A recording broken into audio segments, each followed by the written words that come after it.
IPL 2024 సీజన్లో ఛాంపియన్గా నిలవడానికి Sunrisers Hyderabad మరో అడుగు దూరంలో నిలిచింది. మరొక్క విజయం సాధిస్తే ఎస్ఆర్హెచ్ విజేతగా నిలుస్తుంది. గత సీజన్లో ఎదురైన గుణపాఠాలను నేర్చుకుని పొరపాట్లను పునరావృతం చేయకుండా ఈ సీజన్లో సన్రైజర్స్ ఫైనల్స్కు దూసుకువెళ్ళింది. ఐపీఎల్ 2024లో మన తెలుగు జట్టు పోరాటం స్టైలే సపరేటు. క్రికెట్ ప్రపంచం ఒక్కసారి ఉలిక్కి పడేలా పరాక్రమం చూపింది ఎస్ఆర్హెచ్ జట్టు ఈ సీజన్లో. T20 ఫార్మెట్ అంటే ఊచకోత కామన్ అని సగటు అభిమానికి అనిపించేలా చేసింది ఎస్ఆర్హెచ్ జట్టు. 11 ఏళ్లుగా బూజుబట్టి ఉన్న ఆర్సీబీ అత్యధిక టీం రికార్డును దుమ్ము దులిపే ప్రదర్శనతోటి బద్దలు కొట్టింది. ఒక్కసారి కాదు, ఏకంగా కొన్ని రోజుల వ్యవధిలోనే చరిత్రను మళ్ళీ తిరగరాసింది. సన్ రైజర్స్ గెలుపు మంత్రాన్ని ఇతర జట్లు కూడా ఫాలో అవడంతో ఐపీఎల్ హోరాహోరీగా మారింది. అయితే ఎస్ఆర్హెచ్ ఫైనల్లో తలపడేటటువంటి ప్రత్యర్థి అంత తేలికైనదేమీ కాదు. ఓటమిని ఆఖరి వరకు అంగీకరించదు. భీకర హిట్టర్లు, క్వాలిటీ బౌలర్లు కోల్కతా నైట్ రైడర్స్ జట్టులోనూ ఉన్నారు. దీంతో ఫైనల్ పోరు హై వోల్టేజ్ మ్యాచ్గా జరుగుతుంది అనడంలో ఎలాంటి సందేహం లేదు. అయితే కేకేఆర్ను ఓడించడానికి హైదరాబాదు ప్రత్యేక వ్యూహాలు రచిస్తుంది. ప్రత్యర్థి బలాబలాల కంటే తమ బలహీనతలపైనే ఎక్కువగా ఫోకస్ పెట్టింది ఎస్ఆర్హెచ్ జట్టు. ఈ క్రమంలో భారత యువ హిట్టర్ అబ్దుల్ సమద్పై వేటు వేయాలని మేనేజ్మెంట్ భావిస్తుంది. అబ్దుల్ సమద్ ఈ సీజన్లో చాలా నిరాశపరిచాడు.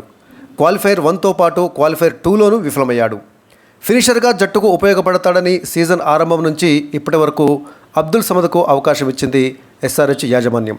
కానీ ఈ యువ బ్యాటర్ అవకాశాలను సద్వినియోగం చేసుకోలేకపోయాడు. దీంతో అతని స్థానంలో మరో బ్యాటర్కు అవకాశం ఇవ్వాలని యాజమాన్యం భావిస్తుంది.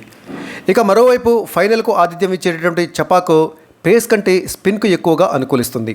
దీంతో అబ్దుల్ సమద్ స్థానంలో వాషింగ్టన్ సుందర్కు ఛాన్స్ ఇవ్వాలని ఎస్ఆర్హెచ్ భావిస్తుంది. వాషింగ్టన్ సుందర్ దూకుడుగా బ్యాటింగ్ చేయడంతో పాటు బంతితోనూ సత్తా చాటగలడు. అయితే పిచ్ను బట్టి ప్లాన్ బి కూడా సిద్ధంగా ఉంచుకోవాలని మేనేజ్మెంట్ భావిస్తుంది. స్పెషలిస్ట్ బ్యాటర్ అయినటువంటి అబ్దుల్ సమద్ను జట్టులోనే కొనసాగించి మార్క్రమ్కు బదులుగా గ్లెన్ ఫిలిప్స్ను బరిలోకి దించేటటువంటి ఆలోచన కూడా చేస్తుంది. ఈ సీజన్లో గ్లెన్ ఫిలిప్స్కి ఇప్పటివరకు ఆడేటటువంటి అవకాశం దక్కలేదు. దీంతో ఫిలిప్స్ గురించి కేకేఆర్ దాదాపు ఎలాంటి ప్రత్యేక ప్రణాళికలను సిద్ధం చేయలేదు.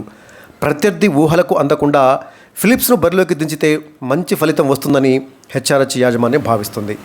ఇక ఫైనల్స్లో కేకేఆర్తో తలపడే ఎస్ఆర్హెచ్ తుది జట్టు అంచనా ఈ విధంగా ఉంది. ఓపెనర్లుగా ట్రావిస్ హెడ్, అభిషేక్ శర్మ వాళ్ళే కొనసాగుతారు. ఇక 3వ స్థానంలో రాహుల్ త్రిపాఠి రానున్నాడు. రాహుల్ త్రిపాఠి గత 2 మ్యాచ్లలో ఎస్ఆర్హెచ్కు ఆపద్బాంధవుడిగా మారాడు.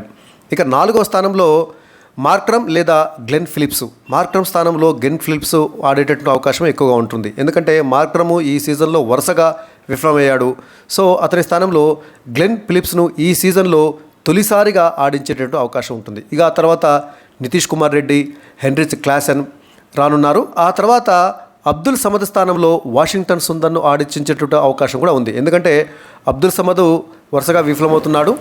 అబ్దుల్ సమద్ ఆల్రౌండర్ కాబట్టి అతడి స్థానంలో మరొక ఆల్రౌండర్ వాషింగ్టన్ సుందర్ని తీసుకుంటే ఉపయోగకరంగా ఉంటుందని మేనేజ్మెంట్ భావిస్తుంది. ఇక ఆ తర్వాత షాబాజ్ అహ్మద్ గత మ్యాచ్లో ప్లేయర్ ఆఫ్ ద మ్యాచ్గా నిలిచి మరి ఎస్ఆర్హెచ్ జట్టు విజయంలో కీలక పాత్ర పోషించాడు కాబట్టి ఆల్రౌండర్గా షాబాజ్ అహ్మద్ కొనసాగుతాడు. ఇక ఆ తర్వాత కెప్టెన్ ప్యాట్ కమిన్స్ ఎలాగూ రానున్నాడు.